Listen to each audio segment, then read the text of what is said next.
ஆனா இன்னைக்கு ஒரு சொட்டு தண்ணீர் கூட வரல. ஆனா இதை பத்தி இன்னைக்கு இருக்கக்கூடிய முதலமைச்சர் வாயை திறந்து பேசுறாரா? பேச மாட்டேங்கிறார். அவருக்கு இருக்கக்கூடிய ஒரே கவலை என்ன?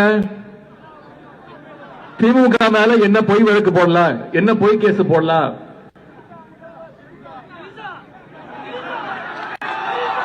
எங்க தண்ணி வருதோ இல்ல அங்க தண்ணி வரணும். ഇത് താണ്ടാ പോലീസ്. ഇങ്ങനെ വേണം പോലീസായാൽ. തമിഴ്നാടിന്റെ പ്രതിപക്ഷ നേതാവായ ഉദയനിധി സ്റ്റാലിൻ തൃശ്ശിയൊന്ന് അപമാനിച്ചതിന്റെ പേരിൽ അപ്പോഴേ പോലീസ് തൂക്കിയെടുത്ത് അവനെ അറസ്റ്റ് ചെയ്തു, ഉദയനിധി സ്റ്റാലിനെ. ഇതൊക്കെ കേരളത്തിലെ പോലീസ് ഒന്ന് കണ്ടു പഠിക്കണം.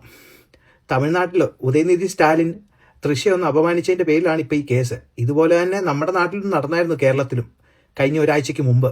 അന്ന് നരേന്ദ്രമോദി ഇതിനേക്കാൾ വലിയൊരു പൊസിഷനിൽ ഇരിക്കുന്ന ഒരു വ്യക്തി, അദ്ദേഹത്തിനെയും അദ്ദേഹത്തിന്റെ മാതാവിനെയും അപമാനിച്ചു. കേരളത്തിലെ പല ഇൻഫ്ലുവൻസേഴ്സും പല വലിയ വലിയ കൊമ്പത്തിരിക്കുന്ന ആൾക്കാരും. കേരളത്തിലെ പോലീസ് ഒരു ചുക്കും ചെയ്തില്ല. നമ്മളൊക്കെ കേസ് കൊടുത്തതേ ഉള്ളൂ, പക്ഷെ പോലീസ് അതിന്റെ പുറകെ ഒന്നിനും പോയില്ല. തൃശ്ശയെ അപമാനിച്ചതിന്റെ പേരിലാണ് ഇപ്പൊ കേസ് എടുത്തേക്കുന്നത്, സ്ത്രീയെ അപമാനിച്ചെന്ന്. അതുപോലെ ഒരു സ്ത്രീ തന്നെയാണ് നരേന്ദ്രമോദിയുടെ മാതാവും. അത് കേരളത്തിലെ പോലീസുകാർക്ക് ഒന്ന് ഓർക്കുന്നത് നല്ലതാണ്. പിന്നെ നമ്മുടെ നാട്ടിലെ സുഡാപ്പികളും കമ്മികളും കൊങ്ങികളും ഒക്കെ ഇല്ലേ, ഒരു കാര്യം അറിഞ്ഞിരിക്കണം. നിങ്ങൾ 4 നേരം പറഞ്ഞു കിടക്കുന്നുണ്ടല്ലോ നരേന്ദ്രമോദി ഏകാധിപതിയാണെന്നൊക്കെ.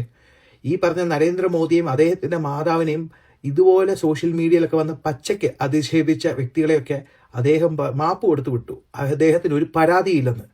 ഇപ്പൊ കണ്ടില്ലേ വിജയ് ചെയ്ത്. അപ്പൊ ആരാണ് ഏകാധിപതി? നിങ്ങളൊക്കെ ഒന്ന് ചിന്തിച്ചു നോക്കുക.